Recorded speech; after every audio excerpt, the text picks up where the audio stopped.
eljátszani valamit 100 nem tudom hányszor, az tök oké, kimész, nem tudom, megvan ott az a kis feladatot benne. De úgy, hogy végig kell ülni minden pillanatát, az nagyon nehéz.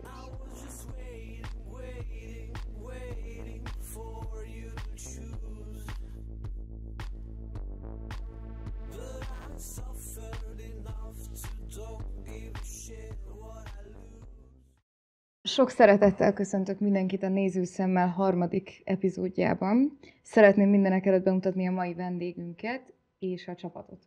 Itt ül velem szemben Pál András, junior primadíjas színművész, illetve a Pesti Magyar Színiakadémia osztályvezető tanára. Sziasztok, üdvözlök mindenkit! A kamera és a hang mögött Görkényi Gábor és Balog László István vannak, és fontos megemlíteni, hogy a mai része a Budapesti Metropolitan Egyetem nélkül nem jöhetett volna létre. Végső soron én is bemutatkozom, Tímár Zoé vagyok. Pál Andrást leginkább a Radnóti Miklós Színház társulati tagjaként ismerhetjük, én is ott láttam őt először sok-sok éve a Pár nem vert című előadásban, főszerepben. És akkor az első kérdésem, ez akár egy ilyen fun fact információ lehet, hogy volt egy közös tanárunk, a Szívós Károly, aki téged a Kolibri Színház Zajka Margit stúdiójában tanított, még a kaposvári évek előtt, engem pedig a Kimiben, a Keleti István Művészeti Iskolában. Kérlek, tudnál nekünk kicsit a pályát kezdetéről, gyerekkorodról mesélni, akár színházi fókuszra, illetve bármi kapcsán, amivel így komfortos vagy?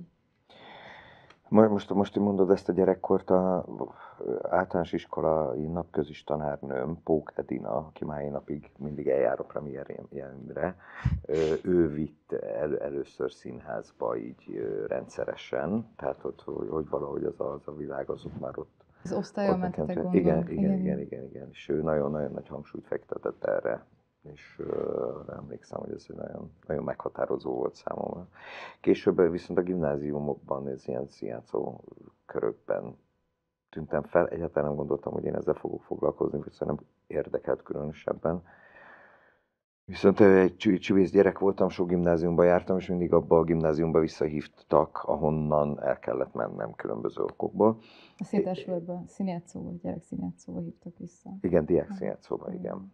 És akkor Végvári Viki volt az első a Petőfi Gimiben, akinél játszottam, azt jól emlékszem, a Doktor úrban, és tehát onnan indult ez, de tényleg nem gondoltam én ezt olyan nagyon komolyan, és aztán a Lövékrára gimnáziumban, ahol a Gémes Antos barátommal jártam együtt. Tényleg? Igen, ott ismertem meg, és ő aztán egy évvel fölöttem járt, és ő elment a Kolibri stúdiójába, és akkor mondta nekem, hogy menjek már oda, mert ő unatkozik ott egyedül, és akkor így mentem el tulajdonképpen a Kolibri stúdióba. Te akkor báboztál gyakorlatilag szintén? Vagy? Aha, hát bábozt. Tehát ott akkor az nem volt külön, tehát báboztunk, volt, a Szívós Károly volt a bábtanárom, de volt minden, tehát a mesterség, beszéd. És ott volt a Karia tanárom, ő a bábtanárom volt.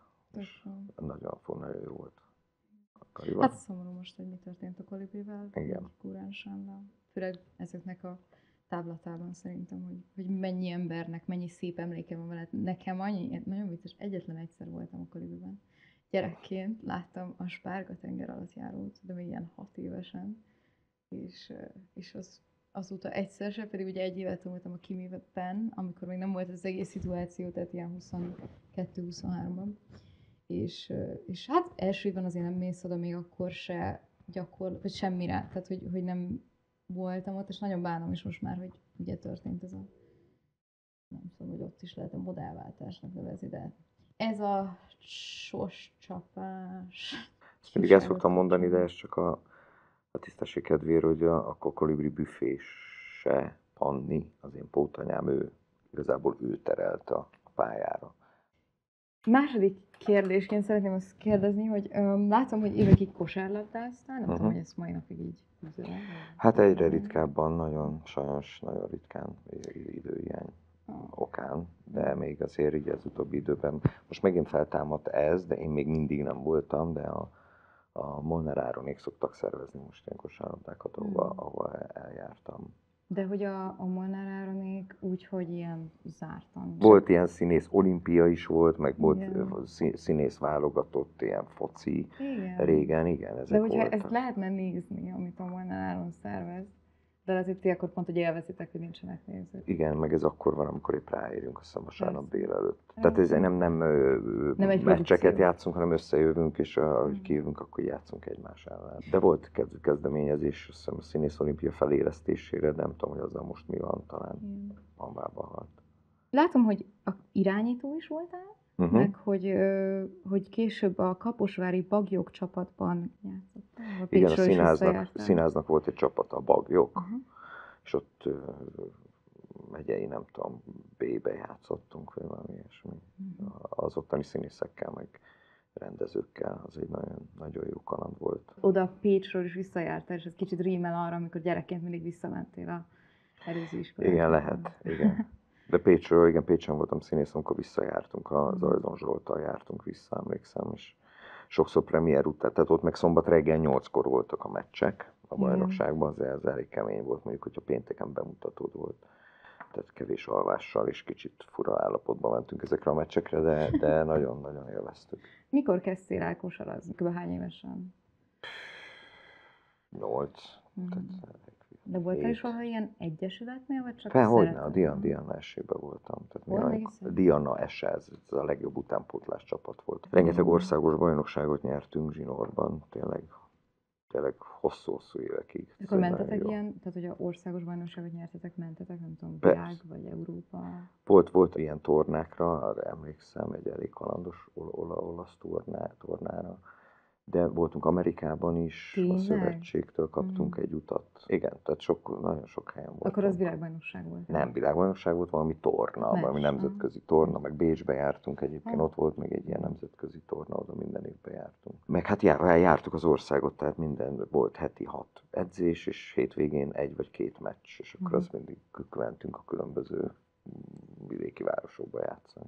A harmadik kérdés az lenne, hogy Wikipédián hosszú listában látom felsorolva a díjaidat, és hogy csak egy párat említsek, a 19-20-as évad közönség szavazatai alapján a legkedveltebb színész a Radnóti Színházban, vagy a színikritikusok díja a legjobb férfi főszereplésért az Oedipus, szintén ez is a Radnótiban, hogy hogyan éled meg ezeket, meg hogyan viszonyulsz akár te, vagy a pályatársaid ezekhez a neves elismerésekhez. Hát mindig jó érzés díjat kapni. A közönségdíjat akkoriban minden évben sikerült megkapni, ami egy nagyon fontos dolog, és aztán az Sotor Eliza elvette már tőlem ezt. De előtte meg mindig azt hiszem a Szervét, meg a Schneider kapta talán. De hát ezek mindig nagyon jók, amikor a közönség ennyire visszajelzi, hogy kedvel téged, vagy szeret látni, hát ez mindig nagyon csodálatos. A szakmai díjak azok meg mindig nagyon fontosak, illetve nagyon fontosak valószínűleg azok az előadások, amik miatt, vagy amikért esetleg az ember ezt megkaphatja. Hát sajnos állami díjakra nem nagyon számíthatunk az utóbbi bő évtizedben. Ez fura, de... Hát igen, meg a támogatások is kicsit be vannak érezve, de benne beszéljünk, szóval. De ezek a szakmai díjak, ezek kárpótolnak.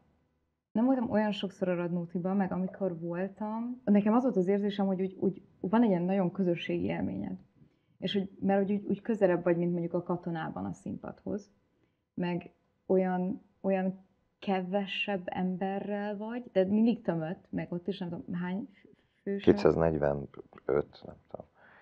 Ez egy nagyon pici kis kocka-cukor színpadunk van, ezt szoktuk Igen, mondani. és ugye ez a nagy színpad. Vannak más játszótereitek is? Van, most egy játszóterünk van még, az a Keresemű próbaterem, ami ott az Andrássy úton van. Ez egy próbaterem, ahol egyébként pont a Bálint Andris, meg az én irodalmi estjeink mennek ott. Ott van egy Petri estünk egyébként, amit a Ross Tamással csinálok, csellistával. Meg a Most mikor a vers épp divatba jött, egy kortárs, még élő költőkből összeállított vers, ami egy ilyen kicsit ilyen koncertszínház dolog. És akkor gyakorlatilag úgy érted, hogy olyasmi, mint a spoken word, hogy így megy alatta a zene, és úgy mondjátok a szavakat? Nem, meg vannak zenésítve. De akkor énekeltek is gyakorlatilag. Igen. Mindenképp akkor majd ezekre az irodalmi estekre ránézek. Ezeket fogjuk játszani Kapolcson is, meg az Igen. Ördöghatlanba, tehát ezeket minden. Rendezőként, vagy akár szereplőként van-e esetleg terven most bármilyen történet vagy ötlet, amit szeretnél megvalósítani? Hát én nem vagyok rendező, tehát én tanítok, és ott nem is tudom, mi a jó szó erre, tehát azért az nem rendezés. Ez egy mélyen pedagógiai megfontolások mentén való jelenlét, ahol akkor is úgy szól bele az ember valaminek a folyamatába, amikor az a segítséget tud adni. Tehát ez nem egyébként nyilván minden történet és minden szerep, vagy minden darab,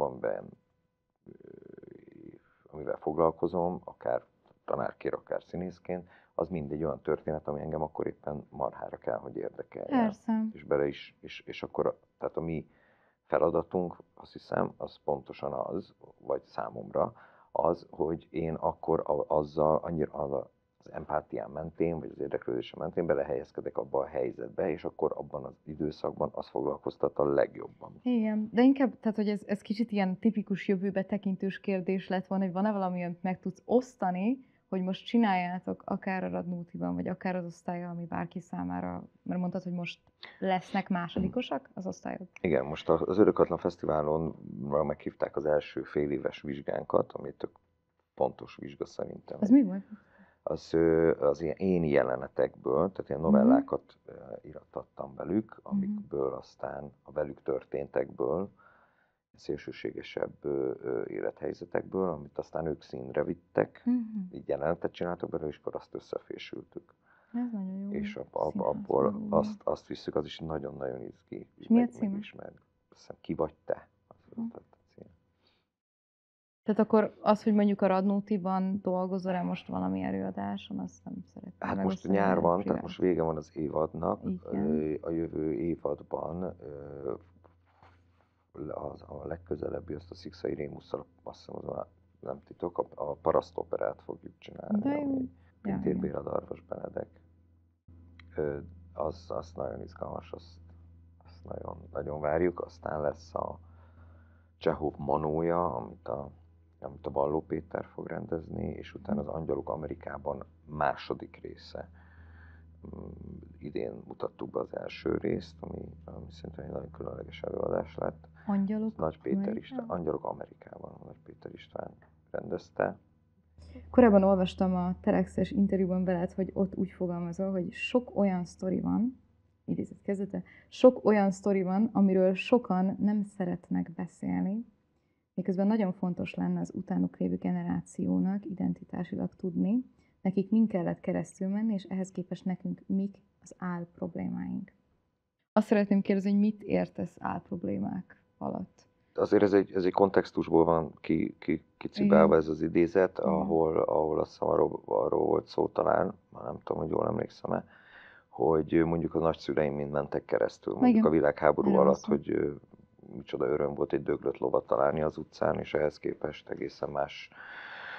egészen más probléma az, ami mondjuk ma a fiataloknak, hogyha nincsen internet, vagy nem tudom, vagy nem tudom, valamelyik csaj vagy faszi nem ír vissza, vagy nem tudom, tehát, vagy nincs új ruhám, tehát, hogy egy kicsit mások a problémák. Tehát, hogy én is hajlamos vagyok panaszkodni, és nehezen látni a helyzetemet, miközben, hogyha egy kicsit kitágítok, akkor rá kell jönnöm, hogy nagyon, nagyon jó helyzetben vagyok. Az, hogy van egy színház, ahol szerződésben vagyok, ami az egyik meghatározó művészszínház ma Magyarországon, ez szerintem ez egy áldás, egy különleges helyzet, és én azért hálás vagyok. Ezt én is nagyon sokszor realizálom, hogy hálásnak kell lenni. Tehát, hogy nem is talán nem is ez a megfelelő kifejezés, de hogy nagyon sok helyzetben én is azt érzem, hogy nyavajgok ilyen apróságokon, és aztán én realizálom, hogy nem tudom, Közép-Európa egyik legjobb egyetemére járok. Bécsben tök jó állásaim vannak, és hogy alapvetően szerintem maga a tény, hogy az ember mondjuk egyetemre járhat, vagy a te esetedben ugye a szerződés ebbe a neves színházban, ami a Radnóti Miklós Színház. Ezek mind privilégiumok, de közben meg igen, tehát hogy nyilvánvalóan mindketten meg dolgoztunk, érted? Ja. Igen, most nem csak erről, hanem akár az, hogy most tényleg nem emlékszem már pontosan, mi volt, most rengeteg mindenre asszociálok, Nyugodtan amiről válthatunk lehetett. közben témát, tehát hogy... Azt gondolom, csak hogy amiről szó lehetett, de talán az, hogy mondjuk a szűk család, vagy hogy ezekben is milyen szerencsésnek mondhatom magam, hogy nem azokkal a problémákkal küzdködöm, mint amivel nem a mindennapi megélhetésért küzdködöm. Szeretnék áttérni így az előadásaidra, és azt szeretném következőként kérdezni, hogy mit jelent számodra a 2016 óta futó Párna ember című előadás a Radnótiban. És hát igen, ez még csak egy ilyen extra információ, hogy én 2021 tájékán láthattam valamikor. Érdekesség, hogy az Ódri színpadán, mert szerintem felújították nálatok a nagy színpadot, vagy... Igen, ez bonyolultabb volt, a szomszéd telken, vagy nem tudom, épületet felújították, vagy odaépítettek egy, nem is tudom mit, olyan irodázat, vagy szállodát, vagy valamit, és ezért el kellett költöznünk. És nem is tudom, mennyi ideig különböző helyeken csöveztünk tulajdonképpen. Hát azért elég jó volt ott az Ódriban. Ja, de hogy mit jelent neked az előadás gyakorlatilag? Hát nekem ez egy nagyon fontos előadás, a Radnótin az egyik legfontosabb előadás, elsősorban a csapat miatt, akikkel együtt lehetek benne. Ezt Szai Rémusz rendezte, Igen. akivel Most én is már, dolgozol. most is fogok dolgozni, és az, aki az Oidipuszt is rendezte egyébként. Igen. Tehát vele nagyon különleges munkakapcsolatom van, nagyon, nagyon szeretek vele dolgozni, de ami még ilyen nagyon, hát ugye a Schneider Zoli, aki a legközelebbi ember számomra a Radnóti Színházban. És aki még nagyon fontos ebben nekem, az a Köles Feri, aki Pécsi Nemzeti Színházban voltunk együtt színészek, amikor én végeztem, akkor oda kerültem. És hát egy fantasztikus színész, és sajnos nagyon kevesen ismerik, a szakma most már ismeri, hála az égnek, de az emberek nagyon kevesen, pedig egy egészen különleges színész. És Köles Ferenc? Köles Ferenc, igen. És vele játszunk így. Benne van még a Rusznák Andris is, akivel szintén egy nagyon különleges kapcsolatom van. Tehát, hogy ez tényleg egy olyan csapat, mint egy ilyen társulat lenne a társulaton belül. Tehát egy ilyen a Párna ember csapata. Igen. Igen, és ez nekem ez nagyon, nagyon fontos volt mindig ez az előadás. Nagyon régóta játszuk, volt, hogy kihagytatok, azt hiszem a Covid alatt volt, hogy nem játszottuk. És... De akkor gondolom, hogy más se annyira, tehát hogy biztos, hogy volt olyan idő, amikor be volt zárva a színház Covid alatt. Ja, volt, de azt hiszem, tehát a Párna embert már azért nagyon ritkán játszuk, tehát ilyen havi egyszer. Szerencsére mindig megtelik, és egyszerűen valahogy ez a darab olyat tud, ez egy Martin McDonagh darab, amitől mindig egyre jobb és jobb. Tehát valahogy sokkal mélyebb. Nyilván mi is értünk szakmailag is, meg emberileg is, de egyre izgalmas. Mindig új és új dolgokat tudunk felfedezni benne, meg egymásban. De hogy mondtad, hogy ilyen havi 24-25-öt játszol, és hogy akkor gyakorlatilag a Párna ember, jól értem, hogy egy ilyen valamilyen szintű felüdülés ebben, vagy hogy úgy szeretted? Tehát, hogy... Az egy nagyon nehéz előadás, mint szellemileg, mint fizikailag. Hát igen, de ilyen, nem is tudom, hogy mi a műfaj, elnézést, hogy felhozok, de hogy ilyen thriller-szerű? Tehát horror? Nem, hát horror nem, de... Nem, thriller talán. Nem is tudom, igen, talán. Hát egy ijesztő előadás. Én már ugye nem voltam kicsi, amikor voltam rajta, de azért nem vinnék el rá egy, nem tudom, gyereket. Feltétlenül. Aztán nem is szabad, tehát azt hiszem 16 plusz korhatáros. De Párna ember az mindig az előadás volt, amire nagyon kell készülni. Tehát az több nappal előtte már valahogy az ember hangolódik, és az nagyon, nagyon izgalmas, és a többiek is ugyanígy vannak vele. Tehát ennek van mindig egy ilyen izgatottsága, hogy mindjárt játsszuk, mindjárt lesz, igen. És utána az mindig valahogy egy ilyen ünnep azt játszani, mindig egy ilyen... De mit igen? Hogy mit értesz ilyen a készülés alatt? elkezded mondani a szöveget, elkezded gondolkozni a helyzeteken, felidézed, hogy mit rontottál el legutóbb, mi nem volt olyan jó, hol, mit mondott a Rémusz, hol kéne esetleg benne ritmust váltani. Tehát, hogy elkezdesz ezen dolgozni. Plusz elkezded azokat az érzeteket valahogy újra a felszínre hozni, amik ahhoz kellenek, hogy egy ilyen fajsúlyú előadást el tudj játszani. Igen, Tehát igen. érzelmileg ez egy nagyon megterhelő Igen, ügy. tehát hogy tényleg 4-5 éve láttam, de hogyha, meg azért most nyilván újra olvastam a sztorit, megnéztem ilyen dolgokat, amiket lehet az interneten róla, hogy valamennyi ilyen felelvétni sem, de hogyha jól emlékszem, azért erősen jelen vannak benne ilyen gyerekkori traumák, ugye a különböző karaktereknek, szóval, hogy tényleg egy nagyon nehéz téma. De én nagyon szeretem benne például, hogy van báb, és ahogy van használva a báb, abban az előadásban, az nekem egy olyan találkozás volt a bábbal, hogy a báb az nem csak a kesztyűbáb, hanem sokkal több. Hát engem a Kari is megtanított, Hát hogy... nyilván, jó, de hogy szívós. ez nekem a Kimi előtt volt, hogy elmentem. Oké. Csak mondom, hogy a Bábszínház, Persze. most nem nekik akarok reklámot csinálni, de szerintem egy nagyon, nagyon különleges... Hát bekerül egy lepedő a színpadra, és már bábozol. Tehát, hogy nem feltétlen, de meg lehet csinálni szerintem. Meg lehet csinálni, de én arról beszélek, hogy a Bábszínház az ilyen pillanatban egy nagyon innovatív, nagyon különleges hely, ahol nagyon jó rendezőket hívnak, és iszonyatosan jó csapat van ott, tehát ahol a báb egyfelől megtartja azt a fajta, persze a kicsiknek, de ott is valami olyan különlegesen nyúlnak az érzékeny témákhoz, vagy a nevelő témákhoz. Én nagyon szeretek oda járni. De most a Budapest Bábszínházról? Ja, Budapest Bábszínházról beszélek. Hiszen onnan érkeztek a bábosaink, a Mara, meg az Ács Norbi. Igen. És a Hoffer Kari csinálta a bábokat magát, aki egy bábkészítő és rendező ott. Ha jól emlékszem, van benne az a kislány karakter, egy igen, baba, igen. Iszonyat ijesztő, de hogy így közben úgy,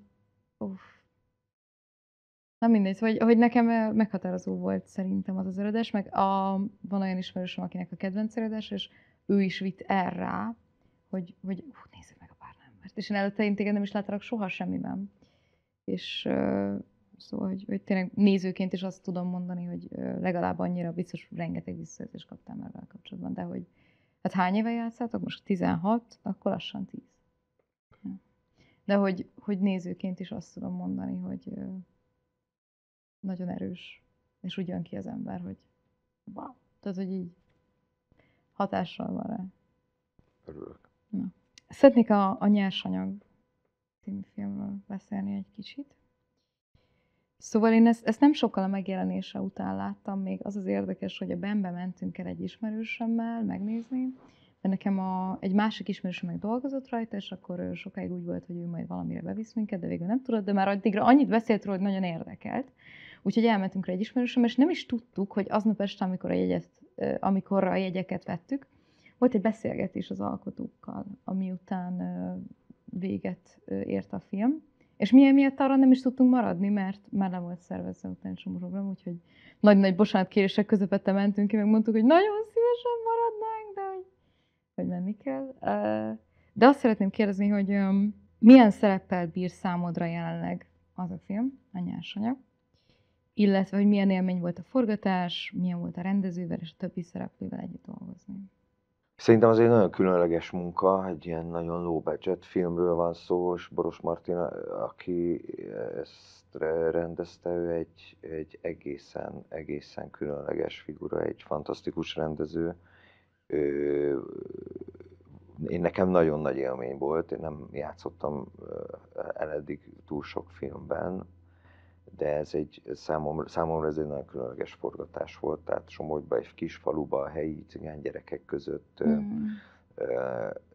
szerintem nagyon, nagyon különleges alkotás is lett. Témájában is nagyon fontos, az sajnos egy ilyen elég régóta és elég sokáig tartó aktualitása van. Megkérhetlek, hogy egy picike szinopszist mondj azoknak, akik esetleg nem látták a filmet?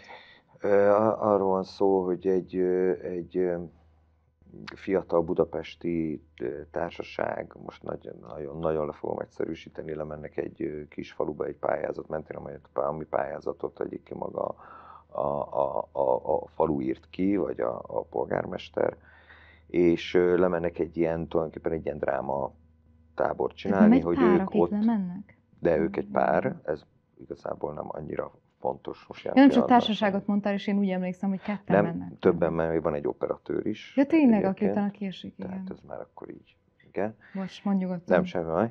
És ők lemennek oda, és hogy ott egy filmet forgatnak a helyi gyerekekkel, egy ilyen dráma tábor keretében tulajdonképpen, és közben valahogy a polgármesterről kiderülnek dolgok, vagy észrevesznek Akit dolgot. játszol te. Akit játszom én, és akiről végül is elkezd szólni később ez a forgatott film, és ebből készül egy dokumentumfilm, vagy egy ilyen lebuktató Igen. film róla, és igazából erről szól, ahol kiderül, hogy ott ilyen nagyon súlyos korrupció van, és Igen.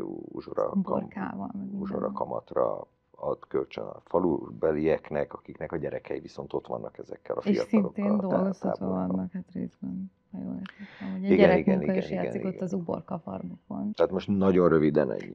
Mondtad, hogy te vagy a fő gonosz a filmben? Nem tudom, de inkább ez nagyon leegyszerűsítő, de hogy gyakorlatilag te vagy a fő negatív karakter, akit utána ugye, ahogy te is említetted, próbálnak lebuktatni. Azzal az Igen. erkölcsi dilemmával foglalkozik ez a film, hogy mi jól cselekedett-e ez a fiatal ember, aki lebuktatta a polgármestert, mert miután lebuktatta, és a polgármester letartóztatásba kerül, onnantól kezdve mondjuk az a A fajta... falu összeomlik. Tehát, hogy... Hát most ezt igen, összeomlik, de hogy azok az emberek, akik egyébként mondjuk ezen az uborka farmon dolgoztak, ami hasznot hozott a polgármesternek, no de emellett valami fajta megélhetést is hozott azoknak az embereknek, ezt az uborka farmot elvesztették, tehát elvesztettek valami olyasfajta bevételi forrást, vagy közmunkát, ami mentén nem biztos, hogy jobbá fordult az életük attól, hogy ez a polgármester eltűnt onnan. Tehát ez az erkölcsi dilemmája ennek a filmnek, tehát igen. ezt most csak arra mondom, hogy nem tehát hogy igen, a negatív figura, de ennek az árnyalatait igyekeztük megmutatni ebben a filmben, hogy noha igen, első blikre a gonosz polgármester, de hogy mégis az a helyzet, vagy a rendszer, az milyen bonyolult helyzetbe tudja sodorni a kiszolgáltatottakat. Igen, igazad van abban, hogy nem volt jó a fő gonosz kifejezés, amit használtam, ez nem feltétlenül megfelelő, meg eléggé leegyszerűsítő, de hogy vannak olyan helyzetek szerintem Magyarországon és világszinten is, ahol van egy nagy hatalommal bíró karakter, aki egyszerre ad ezáltal, de közben meg elvesz. De hogy gyakorlatilag... De ezzel párhuzamosan nagy hatalom egy film bemutatása is. Tehát az is egy nagy hatalom, hogy ez ismertséget hozott ennek az embernek, ennek a fiatal embernek, aki leforgatta ezt a lebuktató filmet, de közben meg ezzel párhuzamosan össze is omlott az a nem helyes, és mégis valamilyen szinten működő rossz rendszer. Igen. Tehát, hogy ez mind a kettő hatalom, az az árnyalat van ebben a filmben, hogy annak a következményeként, hogy ő ismertségre tett szert, a közben tönkrement pár családnak a megélhetése. Igen. Tehát, hogy pont attól izgalmas ez a film, hogy nem tesz előjelet. Pont nem mondja azt, hogy ő jó, ő rossz. Hanem a problémáról beszél, a rendszer problémájáról beszél. Hogy amennyiben valaki Robin Hoodként megpróbálja felszámolni a zsarnokságot, közben meg tönkretesz valami olyat, ami addig, noha nem helyesen, de mégis működött. Egyébként nézzetek Nyersanyagot, mert hogy szerintem rohadt jó film. De hogy meg nagyon tanulságos, amiatt is, amiket mondtál. Egyelőre ennyit a Nyersanyagról, de örülök, hogy beszéltünk róla, mert ez egy nagyon fontos téma. Még minden, amiről beszéltünk. A következő kérdésem az volna, hogy szintén egy lassan 6 éve bemutatott és kisebb kihagyásokkal folyamatosan játszott előadás a Radnóti Miklós Színházban a 10 Székely Csabától. Sebestyén Abba rendezésében, ahol te játszod, hát kettest? Kettőt? Kettest. Hogyan éred meg jelenleg ezt a havonta továbbra is többször játszott nagyon népszerű előadást? Hát ez talán a legsikeresebb előadása a Radnóti elmúlt éveinek. Ami nehéz nekünk benne, ez a 10 parancsolatot dolgozza fel, 10 színész játsza. Az első felvonás 5, a második felvonás. És ebbe ugye az a nehéz, hogy Sebestyén abban úgy rendeztem, hogy mindannyian bent ülünk az egész előadás alatt. Ez egy jó 3,5 órás előadás, ami nagyon különleges hangulatot ad, és nagyon különlegesek azok az energiák, amikor ezt koncentráltam végig, tényleg amíg valaki más van fönt, a többiek figyelnek, koncentrálnak, adják, arra kórusok vannak benne. Viszont a 100, nem tudom, hanyadiknál járunk, majdnem 120, nem tudom, előadáson, az nagyon nehéz végigülni ezt a 3,5-4 órát ott bent. Biztos, hogy benne. Ami borzasztóan megterhelő, főleg akkor, amikor már egy picit az van, hogy tényleg már nagyon ismerjük egymást, nagyon ismerjük, hogy ki mit csinál benne, egymást, hogy szórakoztatjuk, és egy picit elfáradtunk benne, én azt érzem. De ilyenkor, amikor jön egy nyári szünet, és újra előveszünk, akkor az megint megtelik frissességgel és újdonsággal. De emlékszem, hogy egyszer kiszámoltuk, hogy több mint 3 hetet ültünk már ott azokon a székeken, ami nagyon durva. De nincs erről szó vezetésre? Vagy hát biztos vagyok benne, hogy egyébként az is, hogy az előadás erejét, hogy úgy érződik a ti feszültségetek, de hogy nem lehet erről így beszélni, hogy amúgy hello, vezetőség, lehet-e felelni? Mert értem, hogy a Radnóti legsikeresebb előadásod, hogyha titeket tényleg, mint színművész szereplő, az ennyire gyötör? A Kovács Adél is szerepel benne, az igazgatóm, tehát ő is érzik ezt a problémát, de hát nyilván nem lehet lefelezni, vagy nem lehet meghúzni, tehát ez lehetetlen, ez ilyen, ez benne a sorsunk, csak nehéz, és meg kell találni azt, hogy közben ez a koncentráció, amitől különleges ez az előadás, ez ne verődjön szét ebben a megfásultságban. Hát tehát ez egy nagy kihívás, nagyon tanulságos egyébként. Nagyon tanulságos? Nagyon tanulságos, hogy eljátszani valamit 100 nem tudom hányszor, az tök oké, kimész, nem tudom, megvan ott az a kis feladatot benne. De úgy, hogy végig kell ülni minden pillanatát, az nagyon nehéz. Tehát ez koncentrációban egyáltalán, nem is tudom, egészségileg se a legtutibb. Szóval nehéz, nyilván igyekszünk, vagy próbálkozunk olyanokkal, hogy egymás után azért ne legyen 2 belőle. Így meg tudjátok beszélni? Hát igyekszünk, de hát nyilván egyeztetés, meg egyáltalán a díszlet, hogyha áll, akkor miért ne akkor játsszuk. Tehát, hogy ne, bonyolult egy kicsit a dolog. Van egymás után 2, mert hogy van, hogy úgy lehet megoldani, igen. Az érdeklődés még mindig óriási rá. Hát én nem tudtam, hogy a gyötredelmeitekhez teszek hozzá anyagilag és minden téren, de én 2-szer is láttam. Köszönjük szépen. Köszönjük. De, hogyha jól láttam, vannak előadások, amiket lassan egy évtizede játszol. És hogy mit érzel általánosan a folyamatos újrajátszások kapcsán? Tehát most nem csak a 10-re vonatkoztatva, hanem úgy bármire. Szerintem azért van, mert nagyon sok előadásban játszatok, tehát azért ezek így cserélődnek. A sokáig játszásnak, én ugye vidéken kezdtem, ott ez nem volt, ott volt egy 21-24-es bérlet, ami azt jelenti, hogy akkor az 21-et vagy 24-et megy, egy előadást bemutattuk valamit, és akkor annyit megy, mert annyi bérlet van rá. És akkor néha esetleg bérletszünetbe megy még tovább, hogyha mondjuk az főleg mondjuk egy vígjáték vidéken. De tehát annak is megvan a szépsége, hogy akkor jön mindig új, ennek viszont az az izgalma, hogy egyrészt hogy tudod fenntartani akár a te érdeklődésedet, hogy tudod karban tartani ezt a dolgot. Sajnos előfordul, hogy valami szakzsargonnal, de hogy elkurvul, tehát hogy egy kicsit már nem az eredeti gondolat mentén haladunk benne. Ilyen is van, de nálunk szerencsére szokás a Radnótin különösen, hogy a rendező ránéz az előadásra. Ezt mindig kérjük is tőlük, hogy jöjjenek és időnként nézzenek rá, hogy egy kicsit szedjék ráncba. Ez nem azt jelenti, hogy szándékosan kurvulunk el benne, de hogy egyszerűen amikor a közönség bejön, akkor bejön egy új rendező a képletbe, aki azért valamelyest alakítja ezt a dolgot. Egy idő után a színész többet tud az előadás ritmusáról és lehetőségeiről, mint a rendező a próba folyamat alatt. ez is egy nagyon izgalmas rész, hogy ez hogy tud találkozni egymással.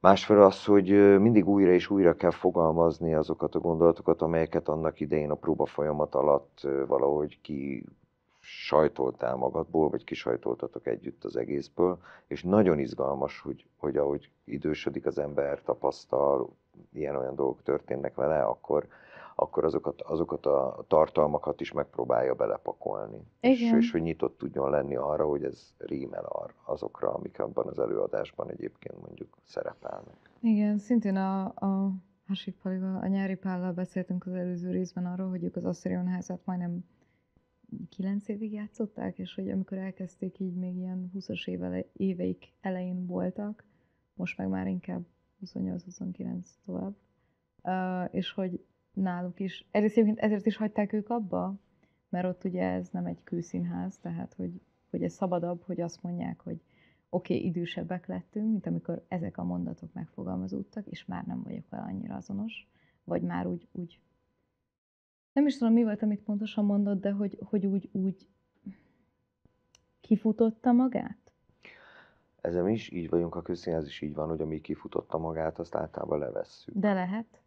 Mert a 10 kapcsán... A 10 azért nem futotta ki magát, mert tömbben van.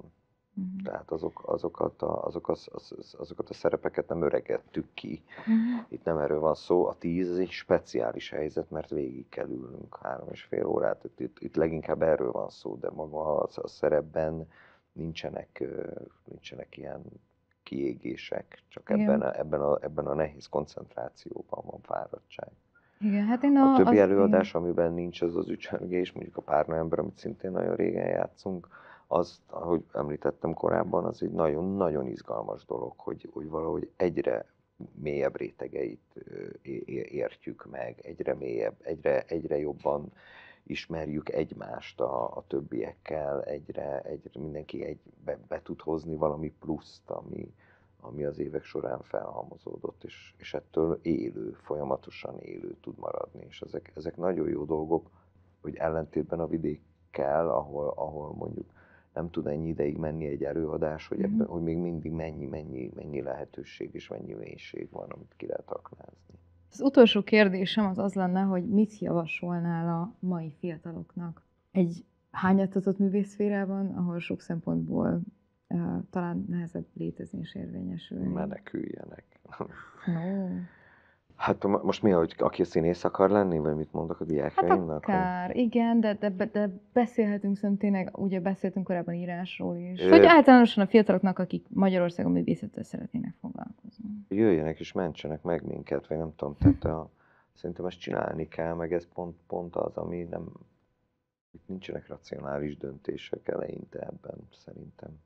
Az, ami szerintem nagyon fontos, hogy magát a szakmát, azt meg kell tanulni. Tehát az, hogy valaki jól érzi magát ebben, vagy úgy van valami kis tehetsége, az tök jó, és tök szép, és foglalkozzon bele akkor annyit, amennyit. De muszáj szerintem felismerni, hogy minden művészethez társul valami nagyon komoly szakmaiság, ami szorgalom, meló, gyakorlás, amit meg kell csinálni, mert ma már nagyon sokan elmondják magukról, hogy én ez is vagyok, az is vagyok, fiatalok, akiknek tapasztalata semmi, és szakmai háttere semmi, de mivel már, mit tudom én, énekelt egyszer, vagy járt színpadon, vagy írt, vagy már húzott egy hegedűt egyszer, már azt gondolja, hogy az a titulus jár.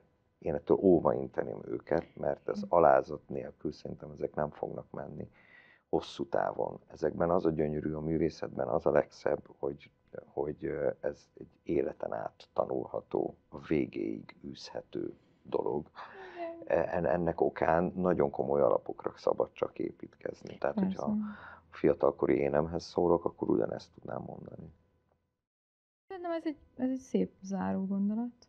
Nagyon szépen köszönöm, hogy eljöttél, és köszönöm a részvételt, megtekintést mindenkinek. Pál András. Köszönöm a meghívást. Tímár Zoé voltunk.